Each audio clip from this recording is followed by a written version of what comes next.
प्यारे दोस्तों, आइए दो चरखे समीकरण की बहुत ही इंपॉर्टेंट टॉपिक को सीखने, समझने और जानने की कोशिश करते हैं। दोस्तों यहाँ देखिए, a1x plus b1y plus c1 equal to 0 तथा a2x plus b2y plus c2 equal to 0 दो चर के समीकरण युग्म है। मतलब क्या है कि आपको दो समीकरण दिया हुआ है जो दो चर वाला है। तो आइए देखते हैं। यदि a1 बटा में a2 क्या हो, बराबर नहीं हो किसके, b1 बटा में b2। तो दोस्तों ध्यान रखेंगे, अगर यह दोनों रैखिक समीकरण है, दोनों कैसा समीकरण है, रैखिक समीकरण है, तो इस दोनों समीकरण में हम निकालेंगे a1 बटा में a2, फिर निकालेंगे b1 बटा में b2 और चेक करेंगे कि दोनों आपस में बराबर है या नहीं। अगर ये बराबर नहीं होगा तो इसे क्या कहेंगे, तो सबसे पहले इसका क्या नाम होगा, इसे अविरोधी या संगत समीकरण कहते हैं। क्या कहते हैं, संगत समीकरण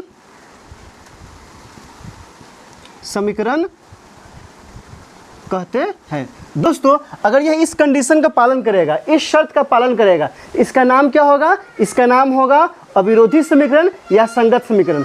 अब दोस्तों अब इसका नाम हो गया। अब ये अगर इस तरह का जो समीकरण होगा जो इस कंडीशन को पालन करेगा तो उसका हल कितना होगा, तो आप हमेशा याद रखिएगा नंबर 2 में क्या, इसका हल अद्वितीय होता है।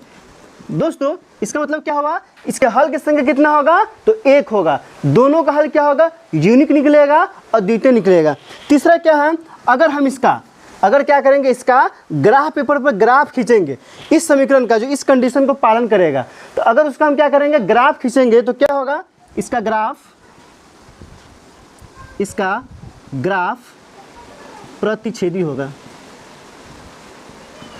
प्रतिच्छेदी होता है।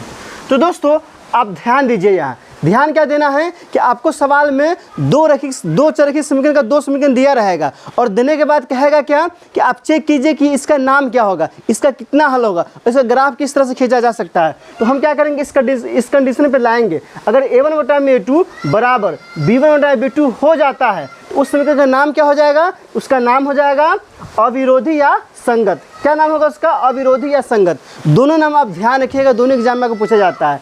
हल कितना होगा, तो इसका हल अद्वितीय होगा, मतलब सिर्फ एक हल निकलेगा, अद्वितीय हल निकलेगा। उसके बाद इसका ग्राफ कैसा खिंचाएगा, इसका ग्राफ प्रतिच्छेदी खिंचाएगा। दोस्तों आइए हम एग्जाम्पल के द्वारा समझते हैं। एक समीकरण लेते हैं।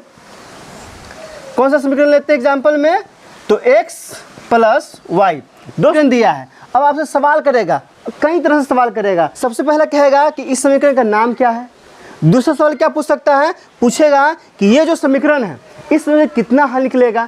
तीसरा सवाल पूछेगा कि अगर इसे हम ग्राफ पेपर में बनाएं, किस पेपर पे, ग्राफ पेपर में बनाएं, तो इसका क्या होगा, ग्राफ किस तरह से खींचा जाएगा। तो सबसे पहले जो कंडीशन बताया है दोस्तों, उस कंडीशन पे हम लोग लागू करके देखेंगे। सबसे पहले क्या करेंगे, इस दोनों समीकरण का a1 निकालेंगे। तो दोस्तों a1, तो a1 क्या है, पहला समीकरण x है, x का गुणन कितना है, 1 है, तो a1 का मान कितना हो जाएगा, 1 हो जाएगा।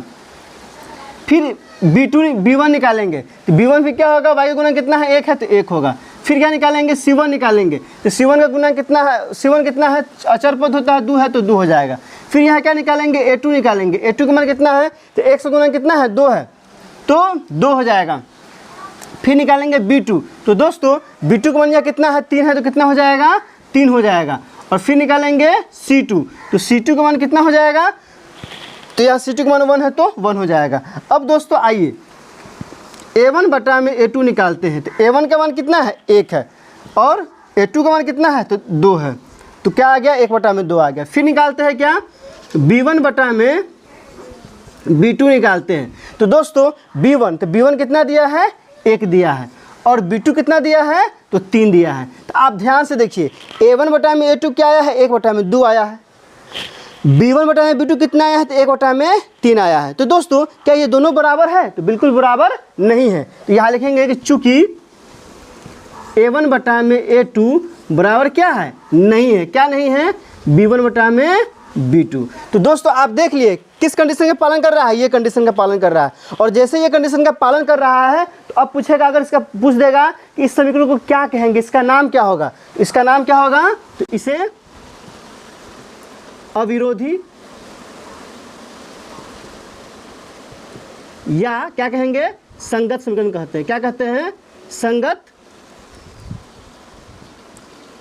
समीकरण कहते हैं।